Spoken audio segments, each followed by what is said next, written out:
this is a very important topic, especially in this day and age. 2020, there's a huge increase in social media engagements. And I think we as professionals need to arm our families as much as possible with things going on. And I've got my friends here I asked them to be on camera just so that I don't freak out during this whole presentation. So they're actually my pillows or support system. Well, security blanket. Security blanket, not pillows. That's what I meant. So yes, great. We've got some CASA in Riverside County. Okay, great. When I worked at a group home years ago, I remember outsourcing all of these resources coming to the group homes. And thank you so much for all you do, especially for the foster care system. Wow, great. All right, so we got a minute. If you wanted to go ahead and start, we should go ahead and start right away because we've got a lot of content here. All right, so let's go ahead and get started. So good morning, everyone. Welcome to today's webinar. I'm so excited to be able to bring this information out to you guys this morning. So my name is Noemi Uriostege. I am a lead program specialist with Hope Collaborative, and we are the Child Abuse Prevention Council for Riverside County. So we focus on bringing awareness of what child abuse is, how we can just bring community awareness and report and encourage reporting. So we work with various agencies and just professionals all around. So we work with different school professionals, community-based organizations, and just with that assistance, we're able to collaborate on how we can address the certain needs within our own regions. So if you guys are interested also in being a part of maybe bringing something like this webinar to your guys' region, feel free to reach out to us, connect with us at hopecollaborative.org, or feel free to send me an email if you guys are interested in getting involved in your guys' region. So we have 7 regional collaboratives throughout Riverside County, and each of them focus on their own specific regions. And then together, those individuals identify what are the needs within their region and how can they maybe even think of ideas, brainstorm, and just see how they can fulfill those needs.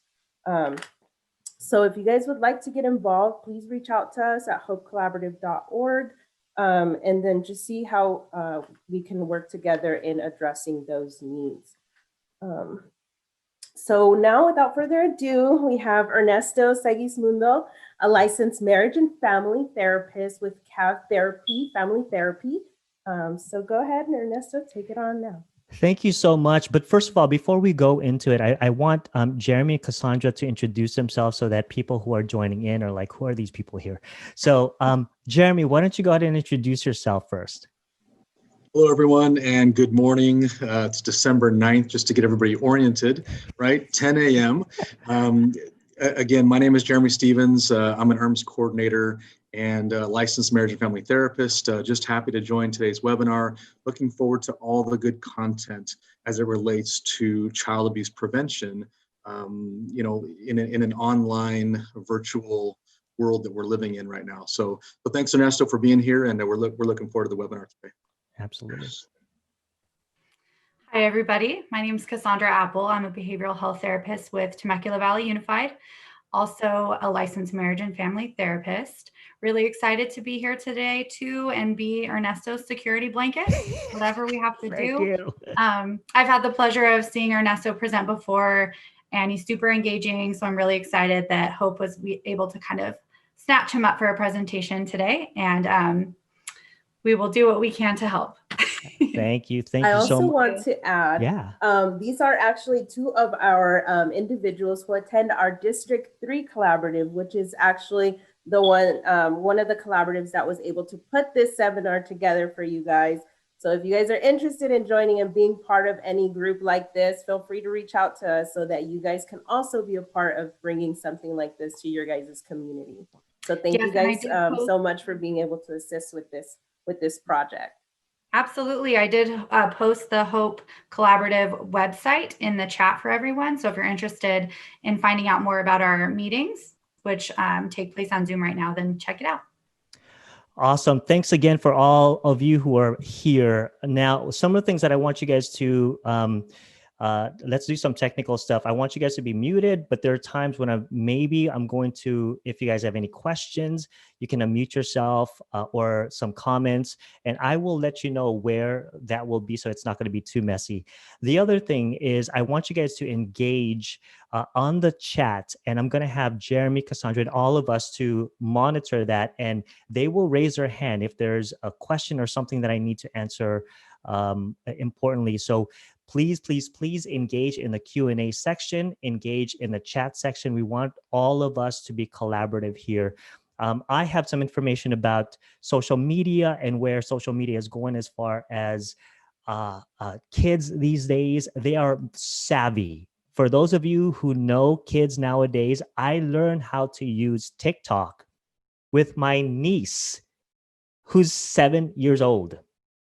Can you believe the knowledge that they have? I'm convinced that the next generation of babies are going to have a chip in their head that will be automatic in learning social media. They are so talented, but unfortunately, they are at risk. So we have to protect them. Okay, so I'm going to share my screen with you. This is my PowerPoint presentation.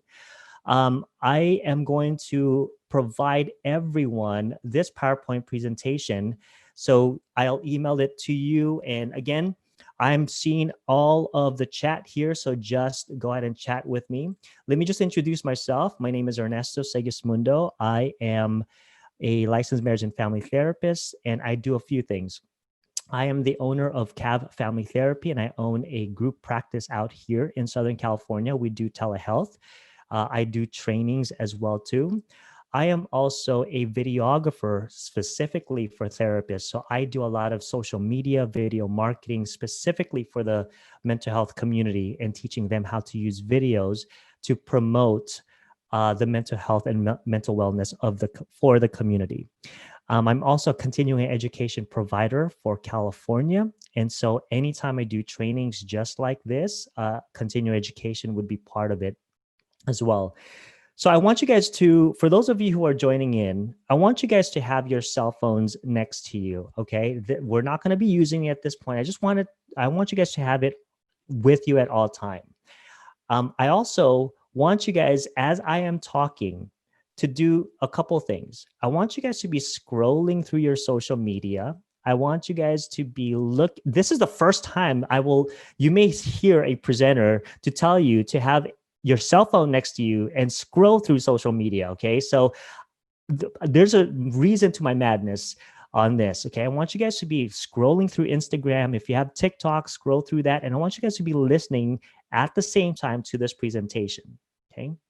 And we are going to evoke a lot of emotion here so that you understand what's going on in our community with children these days. Okay.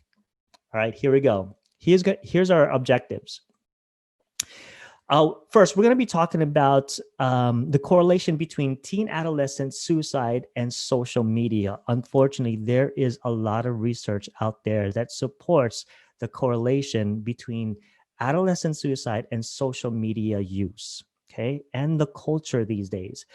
The second thing is we're going to talk about behavioral signs of unhealthy social media use. Now, for those of you who are clinicians, the DSM is really looking at diagnosing social media use as addictive behaviors. And there are tons of research that may correlate the addictive behavior of children and teens these days and addiction. For those of you who have kids, when you have tried to take away your child's phone, what do? They blow up, and it's like, holy crap, who is this child that has quickly turned into a monster? And there are brain science to that. I'm going to talk a little bit more about that today. The third is action plan for professionals to help prevent child abuse via social media. And you might be thinking, why is Ernesto using social media in conjunction with child abuse? And I'm going to talk about cyberbullying because there is psychological abuse that's going on the social media platform.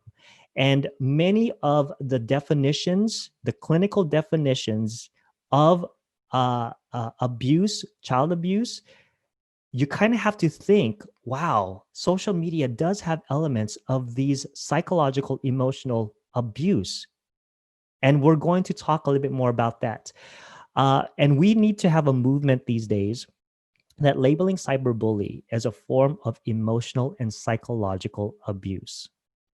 Okay, this is something that we have to consider as a community, that when children are and teens are developing from a brain perspective, they have little resources that would help them to put up with some of these emotional and psychological abuse. Now, before I move on, in the chat section, I want you guys to be thinking about or make comments on what you guys think so far, what's coming up for you. And once in a while, I'm going to be calling on Jeremy, Cassandra, and everyone here to just talk about what is coming up. So very spontaneous. So in that, Jeremy, let me ask you a quick question. What comes up for you as we go through these objectives? Well, first of all, I acknowledging what's really going on out there, I think is crucial. The next step is obviously looking for signs, but coming up with an action plan. I think equipping people with very practical tips and tools when it comes to supporting prevention online, I think is crucial. So that's what comes up for me. Yeah, absolutely. And so when you look at it from, and Roberta actually made a comment, addiction to social media is not just a problem with kids, but also adults too. Absolutely. Now, that's a very good point. I want you to think about, imagine how adults handle addiction. Now, from a child's perspective, it's a bit different. All right, here we go. I'm going to talk a little bit about the brain science of this. I want you guys to be aware that there is brain science to social media. And for those of you who are neuropsychologists or understand the neurobiology of a human being, let's take ourselves to a child's perspective, okay? So, Cassandra, go ahead and unmute yourself. Here we go. Yes, Ernesto. Okay, question. When you take away a teenager's phone, they've been on there for hours, you take it away, right? What normally happens when they're so engaged on social media? What normally happens when you take that away? I can speak from a couple different perspectives here. My son, he's only 5. He doesn't have social media, but he does have all the little educational apps and stuff. And when we take away his precious little tablet on the times when he doesn't follow the rules, there's an explosion. But I also work with adolescents in the Temecula Valley Unified School District. And when their parents take their phone away, or when we're asking them to put it away, even in class, so that they are not Snapchatting and on Instagram and all of those things, then there's a similar explosion, even though they're at a different developmental stage most of the time.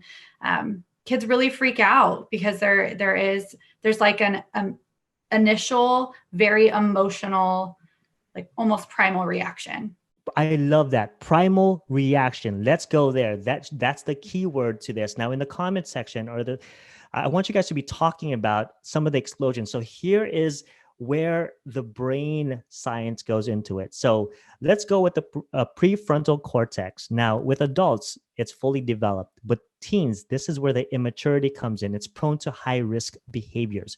Remember, the prefrontal cortex is the breaking point. This is the point where you go, okay, what you're doing right now may or may not be harmful for you.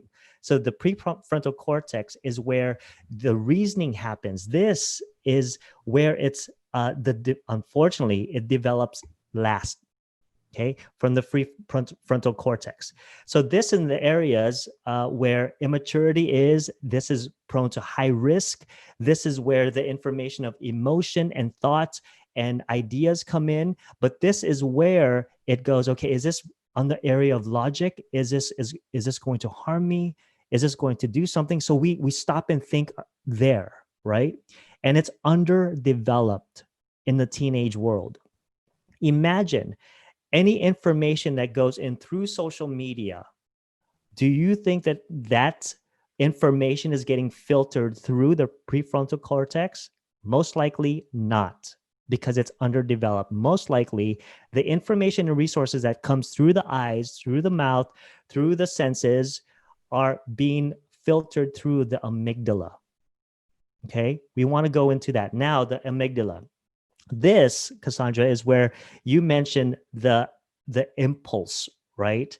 This is the emotional core for passion, impulse, fear, and aggression. This is the area where it's closer to the body. And so anytime the stem, anything that we feel, touch, hear, sense, anything like that goes through the amygdala first. And then that information is processed. Okay. And it doesn't move freely. The information doesn't move freely to the prefrontal cortex. So this area right here is when you take away a cell phone or turn off the internet, and the child goes nuts. The amygdala is what's overriding. This is what's hijacking the whole brain and the behavior.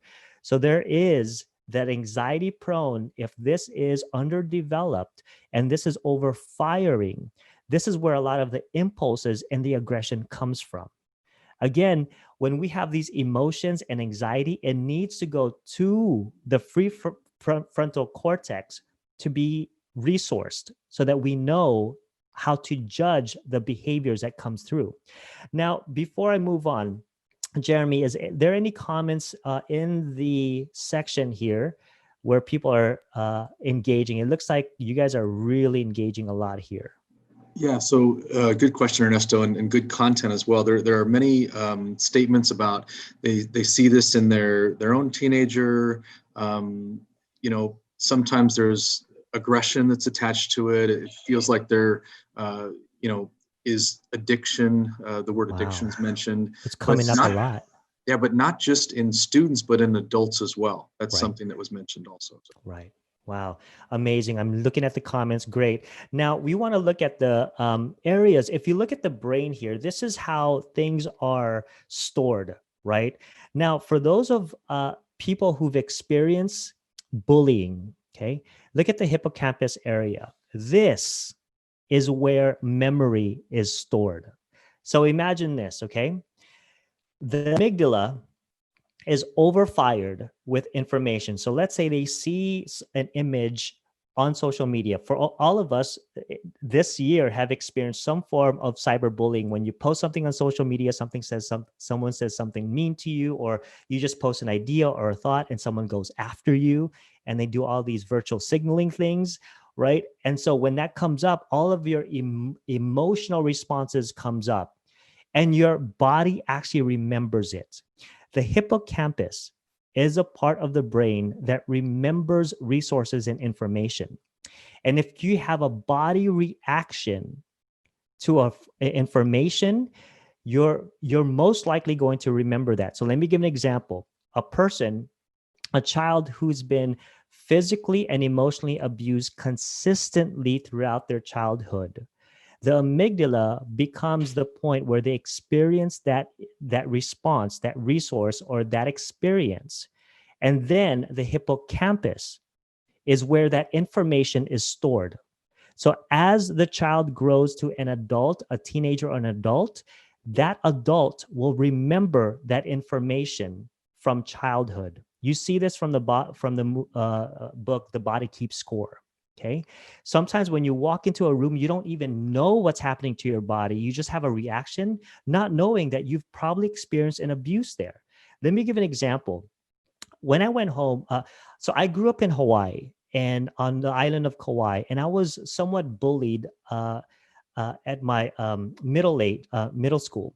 And middle school, there's an area, the cafeteria area, where I was really ganged up on. Like I had kids surrounding me and they were teasing me. They were doing all of these things. Now, the weird thing was every time I walked past that actual location, I have a weird body sensation. It wasn't until a friend of mine, when we were walking through that area, was like, hey, remember that one time when you, and I'm like, oh my gosh, I remember that. That's when a group of these kids were making fun of me during that time. And I got to tell you, I'm a first generation Filipino. And when growing up in Hawaii, I had to learn English. And so they were making fun of my inability to speak English at that time. So I remember that spot. Even talking about it kind of wells up some emotions in me. So that is where the hippocampus is coming up. Okay, I want you guys to be thinking about this from a perspective of social media. When our kids see information and their body reacts to it, this is where that emotion is coming from. Okay. Ernesto, Yes, we ma'am. have a question in the chat also that I wanted you to just be aware of. Just talking about or asking about what emotional need is being met by social media connection. To have teens react the way they do when it's taken away, and just addressing the reactive behavior and needing to understand the need that social media connection is meeting. That's beautiful. Thank you for asking that. Okay. From the ages of 10 to 14, the number one thing that is an instinctual and primal need, I think you mentioned this, is the need to connect, is the need for social interaction. That is the critical moment when kids are figuring out, or teens are figuring out, how to connect, where to connect, how does connection feel in relationship. So what does social media do? It makes connection all on one screen. So to answer your question, the need from a hierarchy perspective, okay, from hierarchy perspective, is the idea to belong. Social media provides that belonging on a cerebral perspective and also from a social media perspective. And you're absolutely right, Roberta. With the pandemic, connection on social media has become even greater. I want you guys to really think about what she just said right there, because that's absolutely true. Okay, so this is the brain of a teenager in this day and age. But here you go. Here is the actual brain literally with teenagers these days. Okay, so think about this, right? This is the actual brain. Noemi, tell me your feedback on this. What does this mean? What does this picture mean to you? What comes up for you? Go ahead and unmute yourself. That's that people are just so attached to their phones. It's on us all the time. Kids, adults, everyone. Yeah.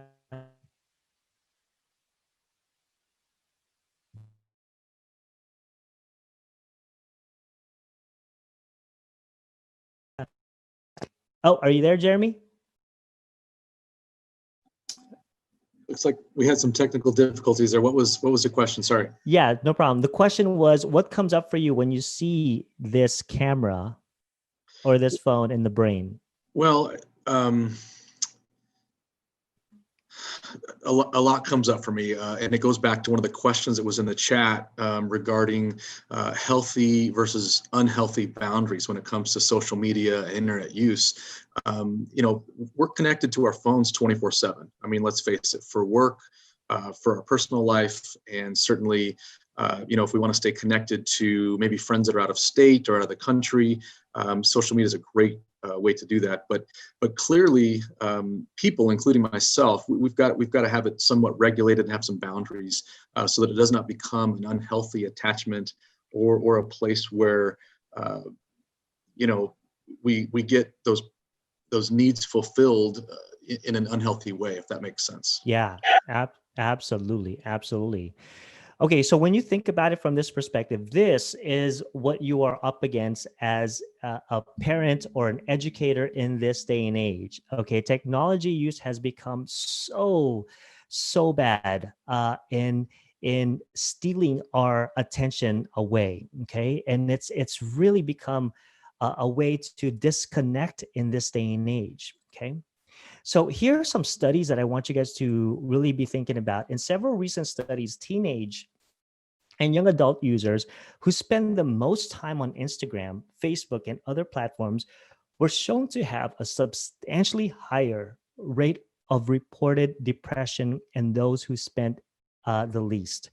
Now, when you think about this, we have used social media and Facebook and all of these things as a way to escape, right?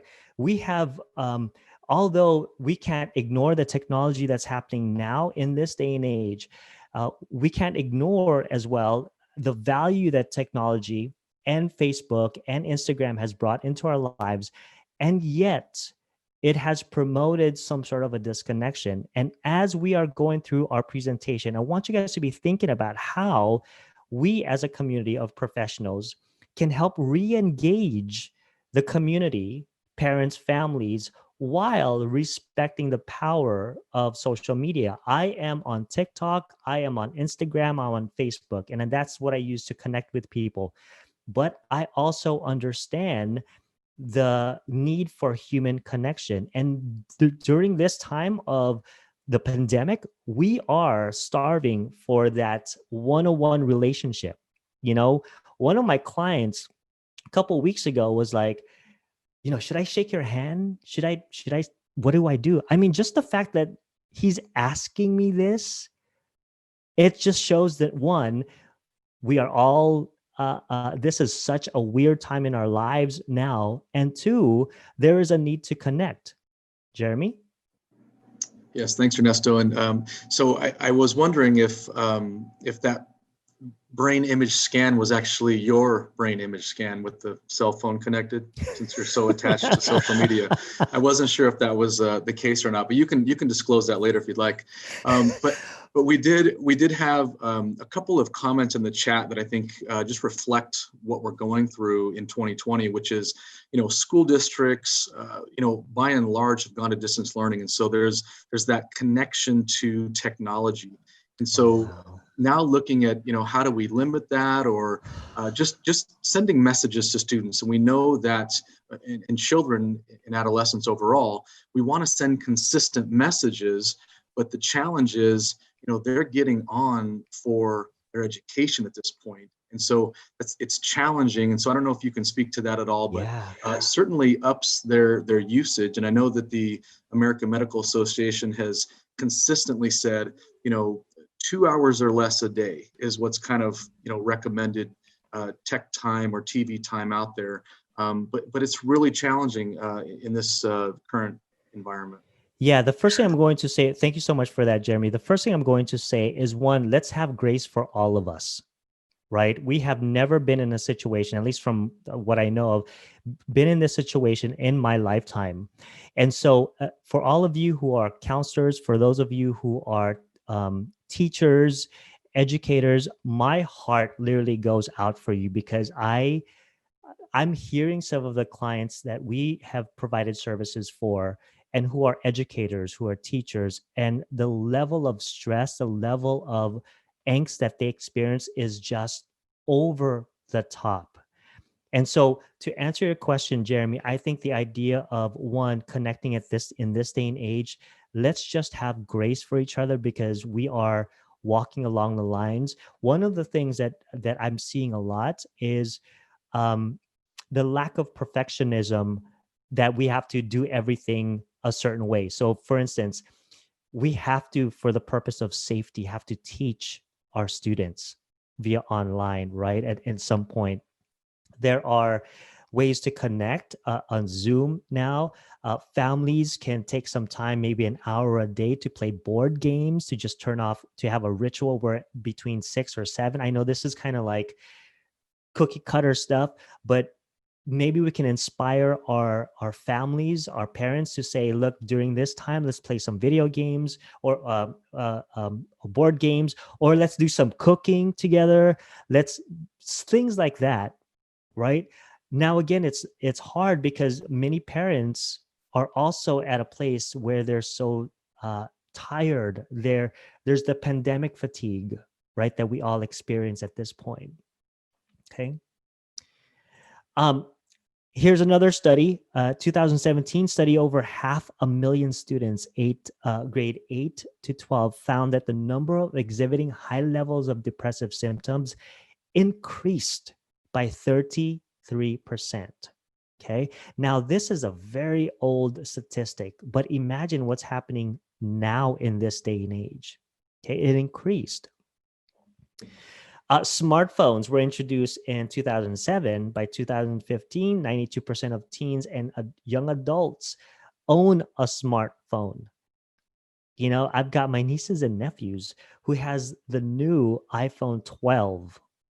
And there was I saw this on YouTube once, where this baby went up to a small screen just like this, and tried going like this, as if they were trying to, and he was trying to enlarge the view. And I'm like, this is a toddler.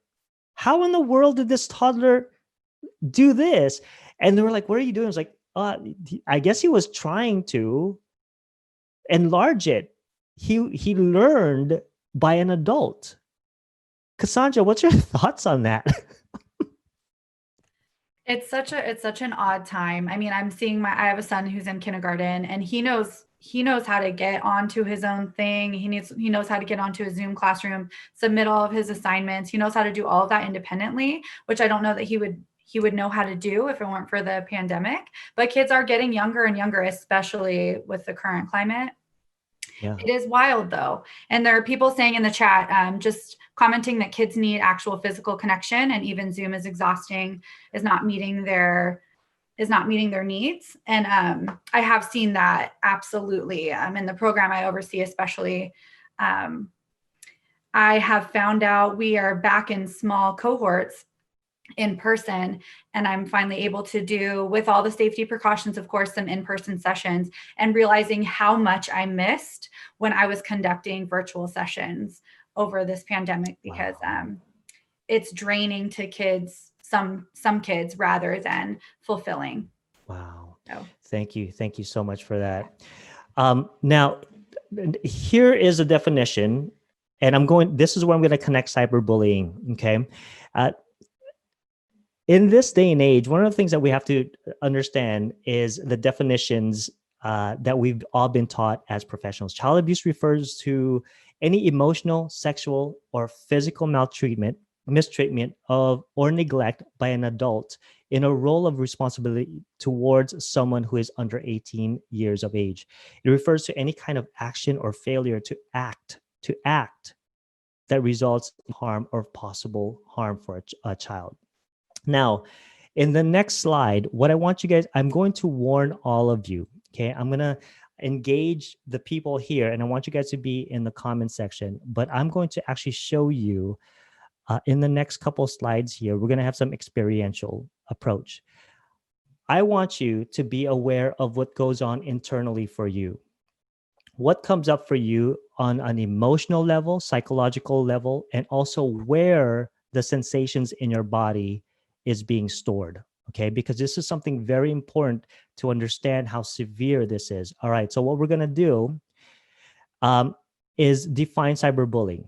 Cyberbullying is bullying that takes place over digital device like cell phones, computer, and tablet. Cyberbullying can occur in various platforms through text, social media, apps, forums, and I'm going to show you what this kind of looks like. And again, everyone at this point, take a deep breath, okay? We're gonna talk a little bit more about this. All right. Before we go into it, I'm going to have all of us read through this, okay? I want you to focus on this child seemingly on his computer, and he is reading all of this, okay? Jeremy, I want you to read the very top. Sure. You are the biggest talent ever. Okay. Now, the biggest talent ever, that is a sarcasm, right? Okay. Cassandra, read the next one. And I want you guys to put some emotions in there so we can feel it. Okay. Looks like you lost weight. What are you now? 5,000 pounds? Noemi, read the next one. This video is pretty disturbing, but the comments are hilarious. Okay. Jeremy, the next one. Trying to add a little emotion. Please. I'm traumatized. Please get a gym membership. Cassandra? This is why people do suicide. Can you drive that in just a tad bit more because this is huge. More of a therapist than a actor, but this is why people do suicide. No, Naomi, go ahead. Next one. Bat. Right. Jeremy. Are you a real alien? I think you are. All right. In the comments section, please let us know what came up for you as we are reading this, right? And I want you to focus on this child. What are some things that you've experienced as we are reading this out? This is a form of cyberbullying. Jeremy, if there's anything in the comments, Cassandra, anything in the comments, please, let's go ahead and a collaborative approach, because in the next few slides, we're going to have a discussion on how to support families like this. Jeremy? Well, I think anger and sadness is something that comes up for a lot of people, and certainly we're seeing the chat reflect that. Oh, wow. Anger at cruelty. Hurt, Kids are experiencing this. Yeah, sorry, go ahead. No. Please read it. Self-doubt, it's upsetting, very rude comments, painful. Makes me sick to my stomach and my heart sick. Cruelty, fat phobia. Yeah, absolutely. And you know what? It's one person said, unfortunately, it's a common form of communication. So this is like what we're reading right now is something that seems like it's nothing new. Yeah, and another one, I hate to say this, but I feel apathy as I see this constantly on social media, comments like this that make me limit my social media intake. Yeah, absolutely. Learned behavior by either peers or family. Yeah. Wow, the comments, holy crap. Okay, so I want to hear body. I want to hear body sensation. Where do you feel it in your body as you are angry, as you are sad? Where do you feel it? Jeremy, is there, Cassandra, anything coming up? Stomach for everyone so far. Yep. Jeremy? The tightness in the chest, tense muscles, my head hurts. Yeah. You all have been experiencing right now, just watching this, that is psychological abuse.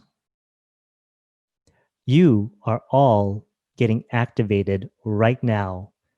This is called psychological abuse. This is somewhat what they call secondary trauma. Just by watching us do this. Jeremy? So Ernesto, is the next slide like a mindfulness slide so that we can all kind of decompress after this? This is pretty intense. It's yes. I swear I won't leave you. I won't leave you without Jeremy. Yes. You guys are experiencing that right now. And we are adults. We are adults. We have some capacity for the frontal lobe system to say, we are just reading this. This is a webinar. This is something that I'm learning this day. Imagine your body is reacting to something that you're just learning. Imagine for a child whose amygdala is overexposed to this and being hijacked. The prefrontal cortex is being hijacked. And this child looks calm, but imagine the psychological damage and abuse that is going on. This is the movement towards child abuse, understanding cyberbullying as a form of child abuse. But here's the thing. Not one person is causing the abuse. It's a community of people on social media that is causing and creating this child abuse. What's going on in the comment section? Because I just turned it off and I saw like over 100 comments. There are some people saying that people ask for this type of attention because it may be all they can get. It gives people a platform to write what they would not be, kind of brave enough to verbally say, those kinds of things. Mm-hmm. And that people are kind of feeling like a gut reaction to this, Ernesto, just to kind of let you know. So I'm kind of encouraging everyone to take a deep breath if you need to. walk away from the presentation for a moment if you need a second. Do whatever you need to do to take care of yourself, and hopefully you'll be able to come back in a better spot to continue on with us. Yeah. Jeremy, you unmuted yourself. Just looking at some of the comments, students miss interacting with their friends and classmates, and their teachers as well. So video off can be kind of lonely. So just more comments about, interacting online, from an educational standpoint, but certainly, yeah, just very, a lot of emotions that have been evoked in response to this. Okay. All right, good. So now here's what we're going to do. Okay. I want you guys to just feel yourselves being grounded at this point. And this is something that I want you guys to be thinking about, that there is hope for these kids. There is so many good things that's happening. I want you guys to just take a moment, take a deep breath, and exhale. Okay. I want you guys to take a moment of the good work that you're going to be doing from here on out and already have been doing. You have inspired many people, no matter how uncomfortable you may have seen cyberbullying and witnessed and heard some of your students experiencing this. I want you to know that you are the most valuable resource for these families. Okay. My intention for all of you to go to a place where you do not want to go during a presentation like this is we need to be reminded of all of these sensations and also be reminded of the beautiful work that you are doing. Okay. You may not know it yet, but these kids who you're working with will turn around in the future going, hey, you remember that one time when you helped me? Guess what? I'm going to be the president of the United States. I'm telling you, this is something that you should be very proud about, but we have to step into a realm of uncomfortability, sit with it for a little while, let us change us, and then we can try to provide good work, okay? So again, take a deep breath. You guys are all good. In the comment section, please let me know that you guys are doing okay. And I'm not gonna leave you guys with hijacked amygdala, okay? So thank you so much for allowing me to present that. Let me go ahead and share my screen. Everyone's good. Everyone's good. Yoga, loud yoga, breathing helped. Okay, great. I like that. Yoga. I do yoga too. And dancing. Dancing on TikTok is very, very good. So awesome. For those of you who, I just want to check in. My website, CAB Family Therapy, we've got a ton of clinicians who can help out and be a good resource for you. Just visit our website. And for levity, you can also find me on TikTok. I do a lot of dancing. Jeremy knows we used to be dancers in a previous life. I had to say it. You were making fun of me too, Jeremy. So I love your sense of humor, Ernesto. Just keep that going. It makes for a great presentation. Nice work. Awesome. So here we go. I want you guys to, there's two factors that's happening on social media. And this is something I want you guys to be thinking about, okay? Social media brings a lot. We talked about the hierarchy of needs, right? We talked about that. And social media actually provides two things that the hierarchy of needs tells us, which is this belonging. Now, when you look at social media, the things that are the themes, why people go on social media, why they rely on social media is because of seeking perfection unconsciously. Younger age, especially in certain cultures, okay, there's a sense of perfectionism, how you look, how you present yourself.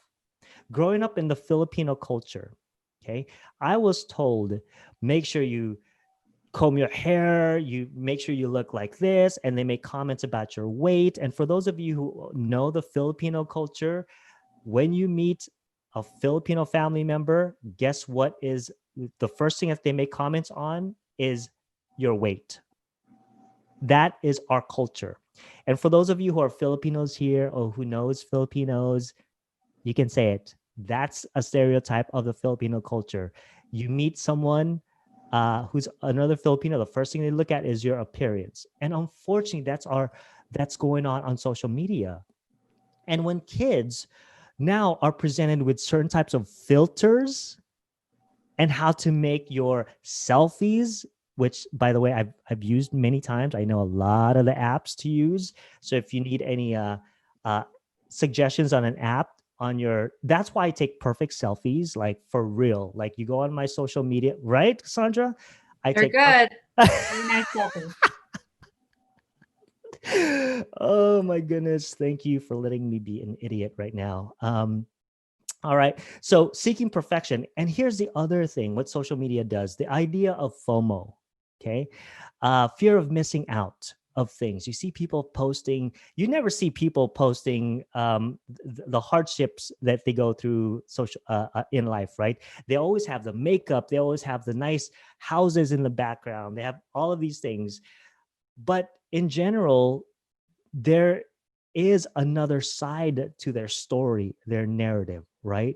But what happens on social media is this idea of seeking perfection. There is an unconscious message when students scroll through social media and they see these beautiful filtered other kids, their peers, to go, I want that, I want that, I want that.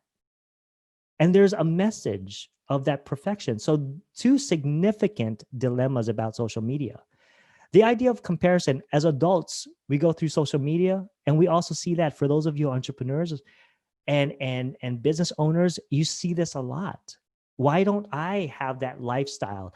Why is that mother look like she's always wearing makeup while my kids have poop all over and unwashed dishes all over the place? That's a beautiful home. So we think that's reality, right? But I want you to understand that social media gives snapshots of a filtered reality. Any comments on the side? We're getting some comments in the chat here too, just about that kind of thing leading to increased depression. And I think that I will say that social media, I can even say, just to be a little bit vulnerable, when I scroll through, I do have to be really mindful of any reactions, because even as I consider myself to be a somewhat healthy, functional adult, and kind of scrolling through in that lens can even be sometimes damaging. And I've erased or unfollowed lots of people like on Instagram, or I have to remind myself that it's not perfection, those kinds of things. And I have those conversations often with my students. Even in class, like if we're going to have them on their cell phones anyways, we encourage them to kind of do a social media cleanse. Notice how they feel when they go through stories and posts. And if a person isn't someone important to them and they're getting like a bad feeling from seeing their posts, or they're comparing themselves or whatever, then we don't need to maybe follow that account. And there are lots of accounts that are really body positive and a little more grounded and realistic and helpful. And I always kind of try to fill up my kids, my students' feeds with accounts like that. Good. It's been helpful to me, and I find it's helpful for them too. Good. Jeremy, you unmuted yourself. Yeah, well, Erik Erikson came up with stages of development, and certainly ages, 10 and up through about 14 or 15, he talked about identity versus role confusion. And I think it's it's interesting how, students and children and adolescents are gaining their identity online, so to speak. They're kind of, if they get a certain amount of likes, they might feel a sense of achievement, which boosts their self-esteem. If they don't get the likes that they want, what does that do to their self-esteem? And so that's some of the concerns there that I see. And certainly that was reflected in the chat in terms of self-image and how others perceive them and how they perceive themselves. But I know we're going to get to a place where we talk a little bit more about the preventative side of things. And I know that school districts K through 12 at this time are employing platforms like Gaggle, that's Google's platform to kind of monitor, internet usage and things like that, and also GoGuardian. So those have been two platforms, and I just want to put that out there for all the K-12 districts, because they've really gone after it in terms of, how do we create boundaries or have a platform that has boundaries or structure in place, or that the teacher is able to monitor all the websites that students are able to access. So I think that's an important component as well. So.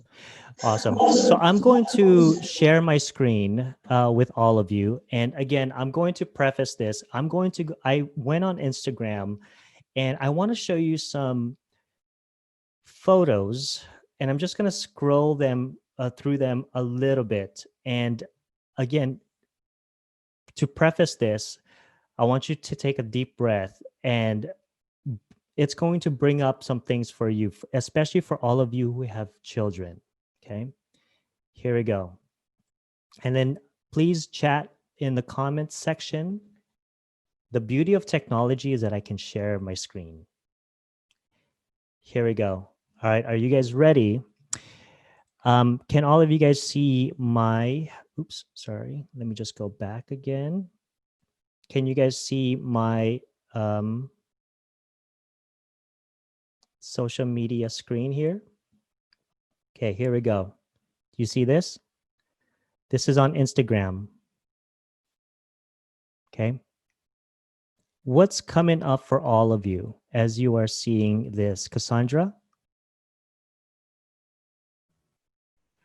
I just think about the lens of like kids, adolescents looking at it and thinking this is how people really look when they're just walking around. and also just that so many images of especially young women, I guess is what we're seeing here mostly, just becoming more, they look older, a lot older than they really are. Yeah. Jeremy. And some of the comments were, I see victims, they look like babies, they're growing up too fast. Certainly someone's concerned about exploitation or, a trafficking component, but there's a lot going through the chat right now. So, yeah. And it seems like someone mentioned fake. Maybe this is not reality, or they look like models, so. Mm-hmm. Mm-hmm.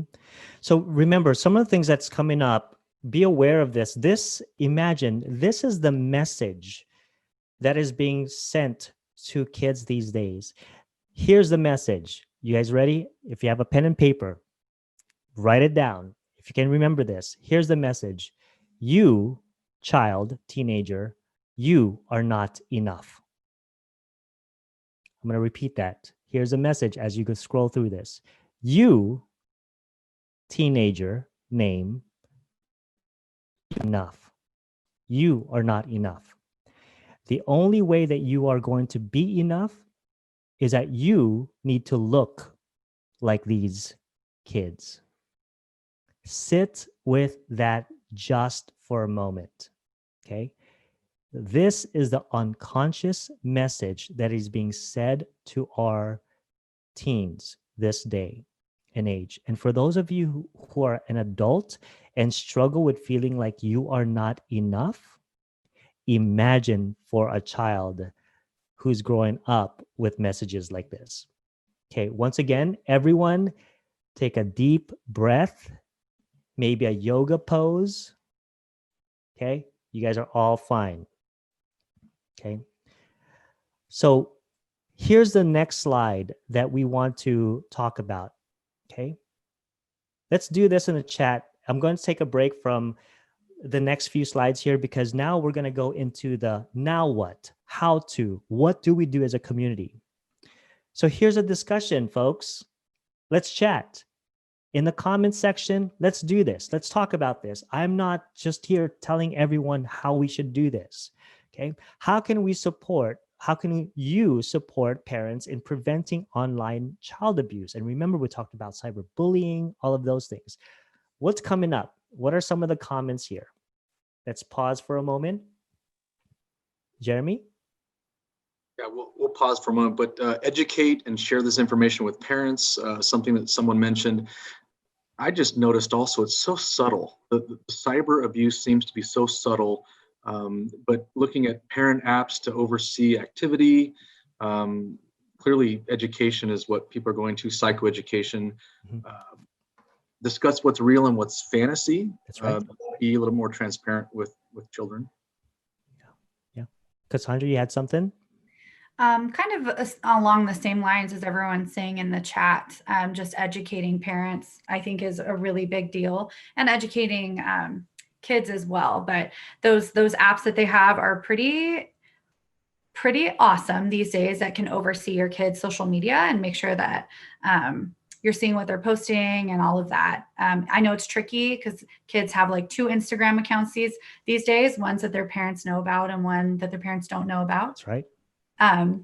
But I also do think that the most important thing is just talking to your kids and listening to your kids. And the conversations don't always have to be about social media directly, but just about their confidence and where that comes from, and those kinds of conversations. And then also, when it does come to social media, just regularly talking about how it's not necessarily real life, and how do those posts make you feel, and do we need to follow that person? And instead of kind of like give me your phone and I'm going to look through it. And I know we have to do that sometimes as parents to keep our kids safe, but there are really meaningful conversations that we can have with them.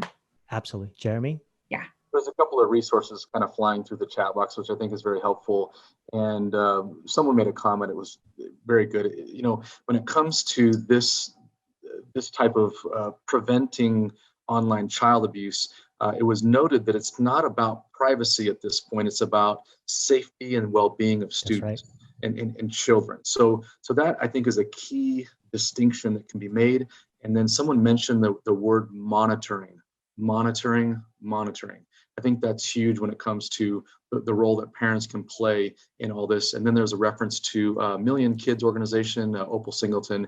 If any of you have heard her speak, she's amazing at what she does, and her mission is incredible as well. So a lot of great resources in the chat. Absolutely. So here's one of my recommendations. Someone mentioned educating parents, not just educating parents, but helping parents understand and identify their actual reaction when their child says something to them. There's a sense of communication safety. Okay. Let me back up just a little bit. In this day and age, parents are so afraid to offend their own child.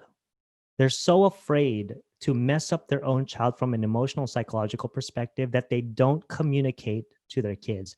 There are times when you have to put your foot down and have the boundary and remind yourself who is the parent here, okay? And who is a child. We have given as a society too much power to children these days to control the dictation, to control our lives. So let's say they have an explosion. We adults get so intimidated by that because this day and age, kids are throwing things like, I'm going to kill myself, I'm going to run away, I'm going to do this, I'm going to do that. It's scary for a parent, but we just have to help parents to have one thing, and this is called equanimity. Equanimity, what that means from a psychological perspective, is being stable, calm, and composed in the midst of chaos. That is what equanimity is. For those of you who are couples therapists, when couples come in the room and they're screaming and yelling at each other and doing all of these other things, the therapist then needs equanimity. Okay? This is the same thing in parenting.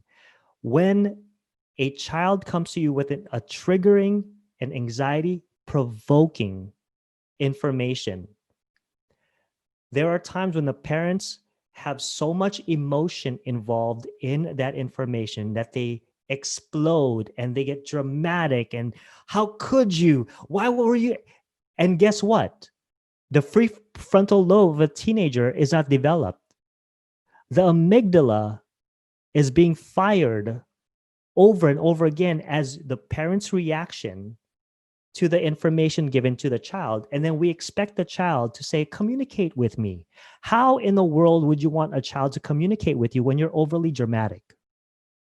When things are all falling into, so as educators, one of the things, and clinicians, one of the things that I would highly recommend is not just the education piece of this, but also helping parents to take a deep breath when their child says, I want this. I want to look like this. Yes, sir. Yeah, so Ernesto, great point. We had a question come up in the question answer section, and the question was, what does over monitoring look like Oh. from a parent perspective? And maybe you could share a few thoughts about that. We're actually going to explore this in the next few slides. Perfect. I love it. I love that question. Wow, you guys are way ahead of the schedule here. Thank you. Thank you. So again, these are some of the discussions that we're going to have all the way through. I love that you guys are talking about, but the main thing is parents, let's support the parents. Yes, we can provide support for the teens. That's great. But treatment and support must also focus on the parents' well-being, which is self-care, which is equanimity, which is regulating their emotional responses and providing a non-judgmental approach to parenting. Because this day and age, when a child goes into that, some of the first things they think about is, what did I do wrong? Right? There is that persecutory element that happens when they start questioning the direction of where their child is going into. I got to tell you this. Parents these days are up against social media. And guess who's winning? I hate to say it, social media. And it's changing the brain patterns. So giving parents permission to be messy, giving parents permission to be okay with not being okay, that not all of stop putting so much on your plate, right? This also goes for first and second generation folks as well too, cultures, right? You've got other cultures who don't understand, because of cultural upbringing, the technology piece. And then fast forward, they have a child who's first generation who understands everything about social media, right? And they get blindsided by all of these things happening. This happens a lot.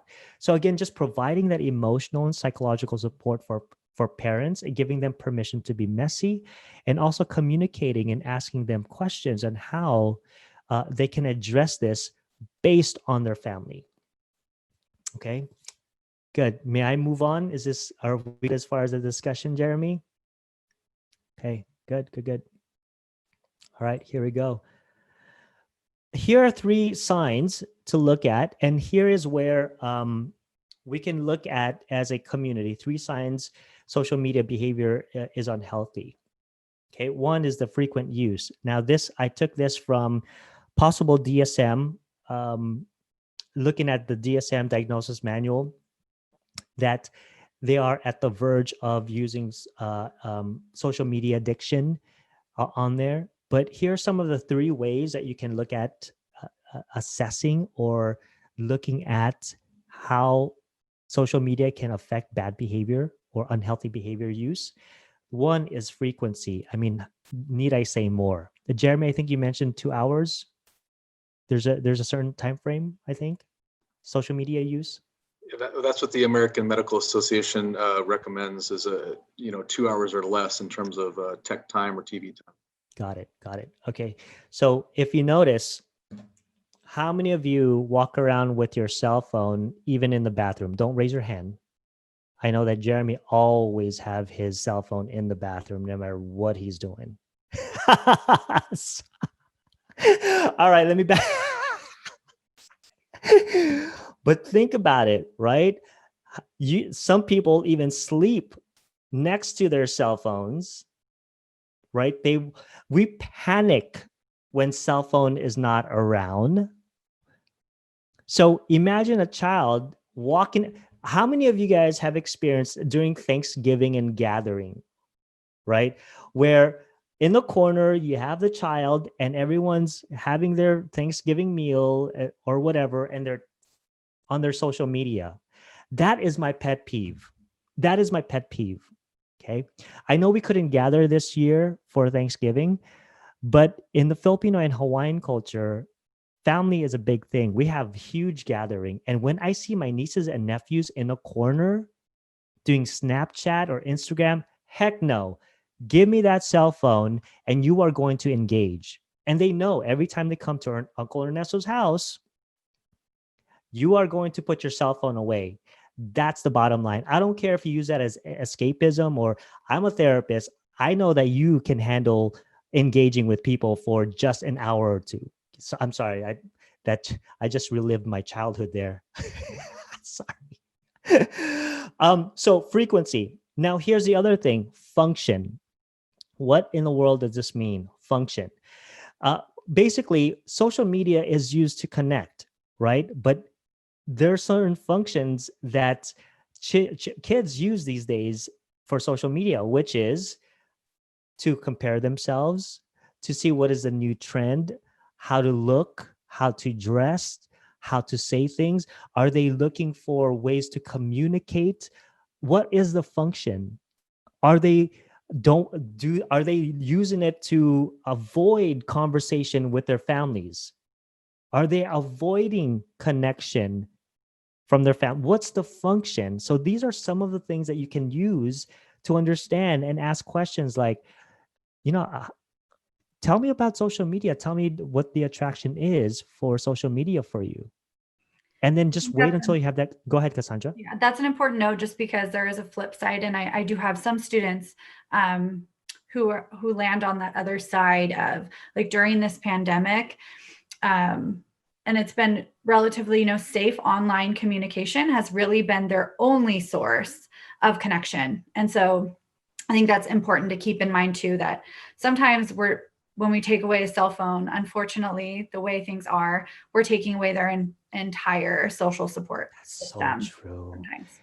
Yeah, and we have to look at it from that balancing perspective. Good. Anything in the chat section that we could? Well, someone just mentioned that social media is a tool, and just like any tool, it can be used for great things or for negativity and for things that are that it was not intended for. And I'm not getting paid by Netflix or The Social Dilemma, but there's a great documentary out there right now that just all the top executives from social media platforms and apps have just gone to discussing what they originally created. The masses and the public have changed it, That's right.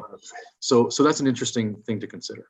Yeah, absolutely. So I want you guys to also look at the third thing. And all of us during the pandemic time have experienced this at some point. Okay, so TikTok, for instance, was around for years. But TikTok around March or so dramatically increased. The reason for this is during the pandemic, when we are all sheltered in place, when we are all isolated, we needed entertainment. Netflix, Hulu, Disney Plus all increased in subscription as well too. The reason for this is escapism. How many of you have who are on TikTok or social media have been scrolling through, and I've asked you guys to scroll through your social media today, and you look at the clock and you go, whoa, 2 hours go by. The purpose of what's happening here is escapism. That's a double-edged sword in our media these days because one, if we are fully engaged with the traumatic incident that's happening in our world right now, our brains will not hold that much space and capacity. So we need a place to escape. And so social media is so convenient that you can just reach over to your phone, go on TikTok, and just laugh your head off at people being fools of themselves, right? And there's a sense of escapism to that. For a child, it becomes almost essential if they're in an abusive home, right? If they have homework that they can't do because of their sensory issues online, if they're feeling fatigue on Zoom because there's multiple things going on, right? So they need a sense of escapism and getting away from everything. Children these days are just looking for some sort of a relief. And they're escaping now, not only from the tragic and trauma that's going on in our world right now, but they're also trying to escape from the home situation that they're in. They can't go to school and be with their kids or with their friends. They can't go out and play because of this pandemic. And so what are they doing? They're escaping on social media. And this is like what Cassandra said, this is a form of connection, unfortunately, for these kids. And so we are left with the question of now what? What do we do? Okay. Any comments before I move on into the next section? All right. So here we go. So what educators and parents can do. Okay. Now, I want to be mindful about our situation at this point because I am not here to say that social media is evil. I'm not here to say that social media is going to ruin our lives, but we as educators and parents have to try to figure out what is the balancing act here. So what can you do? There are kids, yes, they do exist, that don't see social media as something that's connected, and I think because it revolves around relationship. And let me sell the point here. Number one, as educators and parents, we have to evaluate the frequency, the use, the function of social media with our kids. We have to have that discussion. And when you have the discussion, again, teach parents and educators to keep calm, equanimity. If a child says, where I want to be just like this person who has this thin body, or I want to be that person who uses this makeup. I want to look as pretty or handsome or cute like this person right here. When you hear information like that from an educator and parent's perspective, I want you to take a deep breath and ask questions. Don't tell them what to do, what to think, how to feel. Just be curious. The number one thing to evaluate or to use as an evaluation tool at this point is curiosity. Tell me more about that. What are some things that's so attractive about this person? Again, take a deep breath and asking those questions, just ask and evoke conversations. What's it like? What are some of the emotions that come up for you when you see this? Well, I feel kind of sad. Okay, tell me more about that sadness. Instead of going into the saving mode and say, don't feel like that. Here, you do this instead. As parents, they go quickly into the saving mode, right? But you might want to just hold off on that and just have a safe discussion. Just let them speak, no matter how scary it is. Even when the word, I don't want to wake up in the morning, I feel really bad about myself. As a parent, you're going to have that nurturing tendency and that energy to come up. And that's natural. But right now, I'm proposing to all of us as educators and parents to just press the brake and just ask more questions and more questions. And if you notice, the more questions you ask, they either go one way to shut down because they know that what you're doing, or the other way where finally you're asking me, finally you're connecting. Thank you for not judging me, for wanting to look like this person that I'm following on social media. Emotional and psychological safety to communicate is the key to parenting and engaging with children. Curiosity. Anything comes up for you, Jeremy, Cassandra? Conversation? No, I don't think so. Not too much. I think you're driving the point home very nicely, but I'm excited to talk about number 3, replace, when we get there. Because I think that's like one of my favorite points that you make. Awesome. And I'll chime in real quick. I just think, creating a safe environment for people to self-express, I think, is huge, right? And that doesn't happen overnight. It happens over time. And but it's a great point, though, just in terms of getting people to self-express. Yeah. So here's the next thing is introduce. Now, remember, evaluate the functions, all of those things. Now introduce. Okay. Here are some things that you could introduce into. When you take something away, you have to introduce something, maybe a thought, a method, You can even introduce another idea. So let me give an example.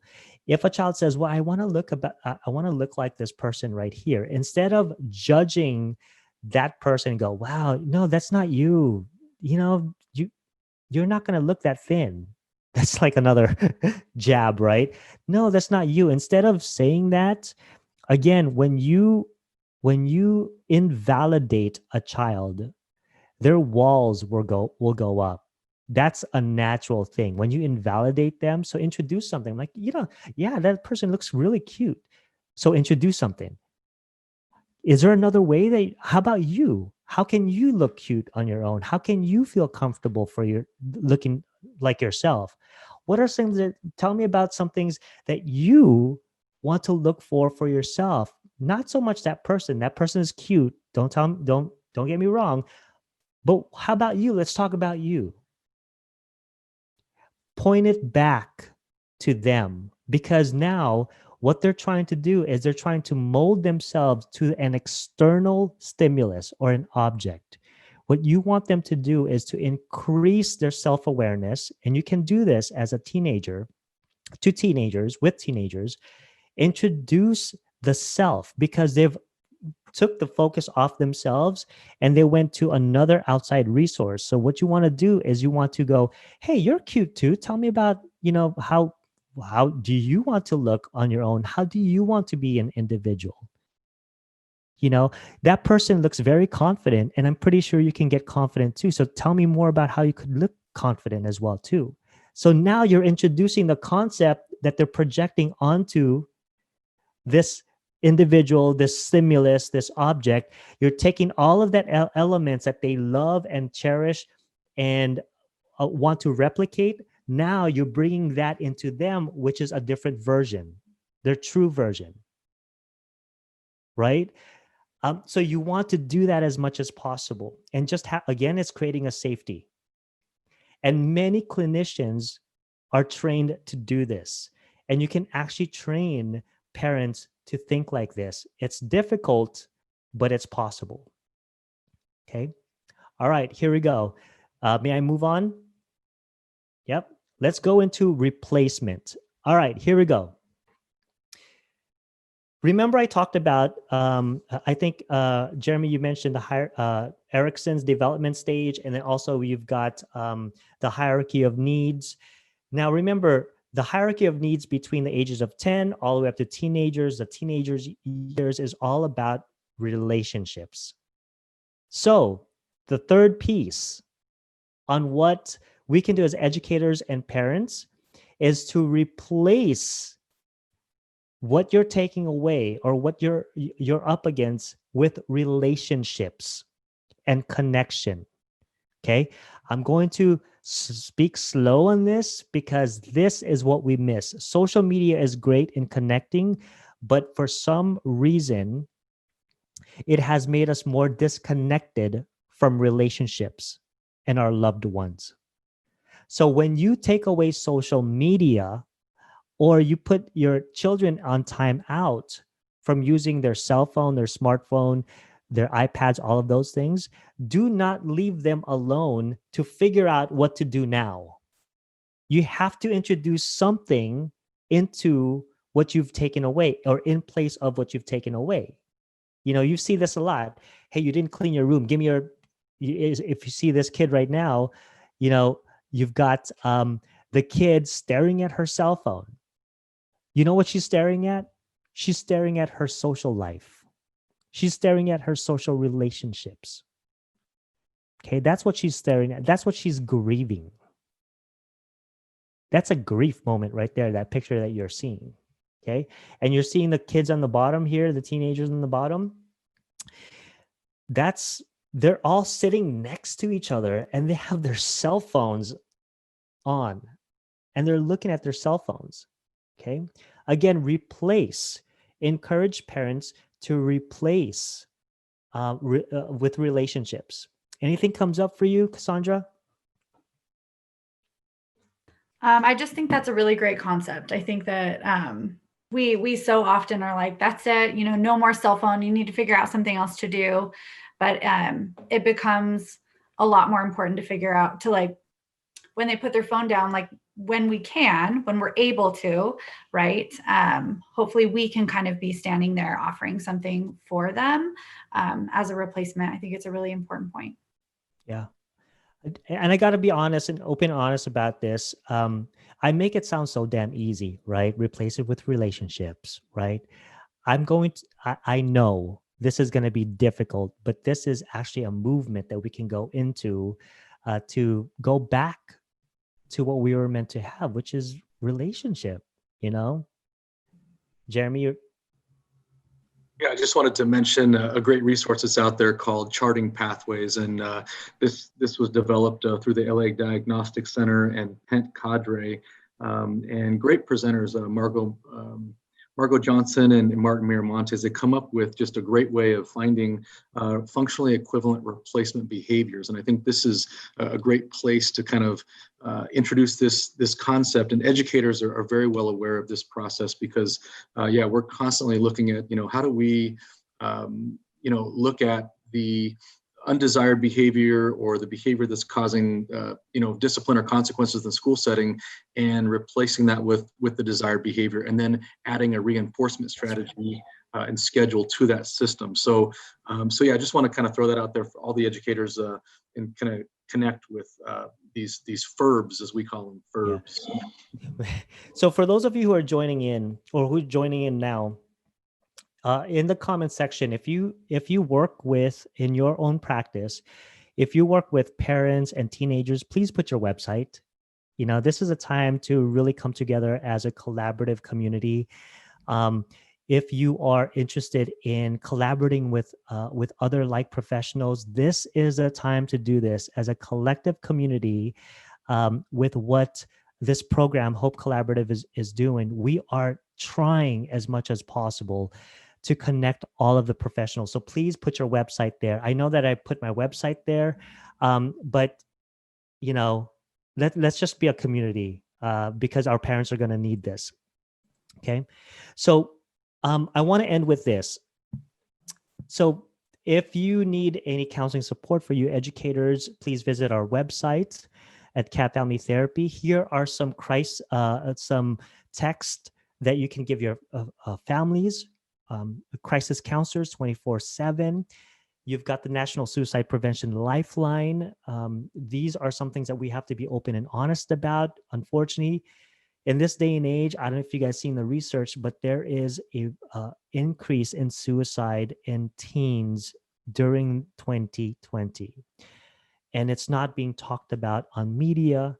It's not being talked about on social media, and this is a tragedy.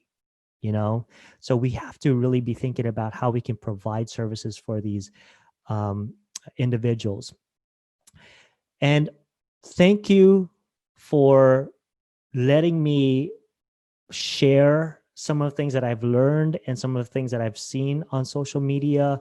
And I want to thank Hope Collaborative for really chance on having me speak, because I was telling Jeremy I'm really composed right now. I'm really watching my mouth and making it sound really professional, right, Jeremy? Did I do good? Ernesto, you did a great job today, and we had a couple of questions come up too. How are these slides being made available? Because there was a question about the slides, so if you could review that, and then that'd be great. Absolutely. I'm going to give Cassandra the link to it. It could be in PDF file as well too, and all of you who attended will have a copy of this. And then also this is being recorded, right, Noemi? So will that be available? Will that be made available as well? Okay. Yeah, it's being recorded. So we'll post it. I'm gonna look to post it on our website too. Perfect. So you guys will have the video copy of this. You will also have the PDF file for this as well. You've got our website. So please, if you have any parents and kids, we do telehealth as well too, or in person. We're doing that as well. We do it safely. So just contact us. Here's the other thing. In February, I believe, Cassandra? Yes. In February, I'm going to do a version of this, not to professionals, but to parents, okay, to families. And it will be catered towards them. So it's going to be speaking as if it's towards them. And if you are working with families and parents, please send them the link. We're going to come up with the link soon and we'll send it to all of you.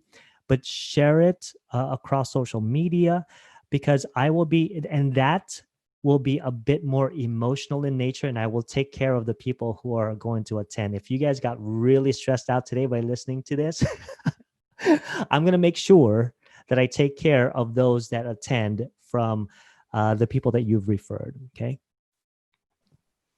Thank you, Ernesto, so much for this presentation. It was just such a great presentation. And like Ernesto mentioned, we are hosting one for parents. So if you guys have any parents that you guys would like to invite for this, for something similar to this, just geared towards parents, please reach out to us.